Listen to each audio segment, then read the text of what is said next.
শৈশবের ফুটবল খেলার মতো আনন্দটা এখন আর কোনো কিছুতেই খুঁজে পাই না।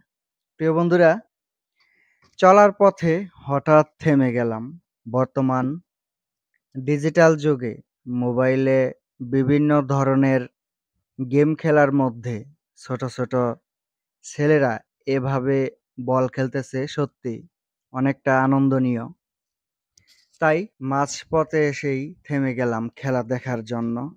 হাতে ছিল ড্রোন ক্যামেরা, উড়িয়ে দিলাম। অনেক ছোট, ছোট ছেলেরা ভিড় করলো আমার সাথে সেই ড্রোনটা দেখার জন্য। প্রিয় বন্ধুরা, আমরা যখন ছোট ছিলাম, আমাদের সময়ের কথা আর বর্তমান জেনারেশনের কথা অনেক তফাৎ। অনেকটা অমিল রয়েছে আমাদের মধ্যে। আমরা বিকেল ৩টে-৪টার মধ্যে মাঠে উপস্থিত হয়ে যেতাম বল খেলার জন্য। বল খেলতে, খেলতে কখন যে সন্ধ্যা হয়ে যেত বুঝতে পারতাম না। আর আমরাই শেষ জেনারেশন যারা ৳১, ৳২ তুলে তারপর বল খেলতাম। আমরাই শেষ জেনারেশন যারা খেলাধুলার প্রতি অধীর আগ্রহ ছিল। আমরাই শেষ জেনারেশন। এই জেনারেশন হয়তো আর কখনো আসবে না। বর্তমান খেলাধুলার মধ্যে অনেকটা অমনোযোগী ছেলেপেলেরা। কেননা ডিজিটাল প্রযুক্তি। প্রযুক্তি যত আপডেট হচ্ছে, মানুষ তত অলস হয়ে যাচ্ছে।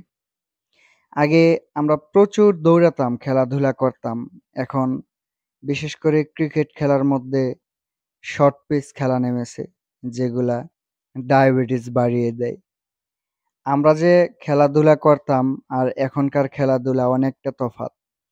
আমি যে এখন জায়গাটিতে আছি সেটা হলো টাঙ্গাইলের ঘাটাইল উপজেলার ধলাপাড়া ইউনিয়নের ভেওলাতল গ্রাম।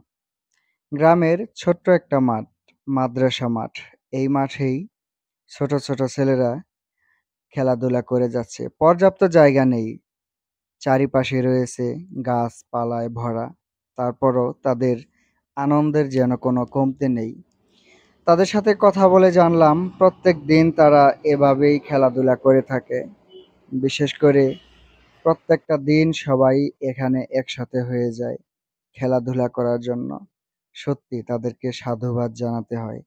বিকালবেলা যখন ছোট, ছোট ছেলেরা মোবাইল ফোন নিয়ে ব্যস্ত, তারা বল খেলা নিয়ে ব্যস্ত।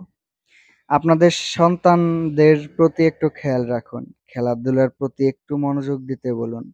দেখবেন মনটাও ভালো থাকবে, শরীরটাও ভালো থাকবে।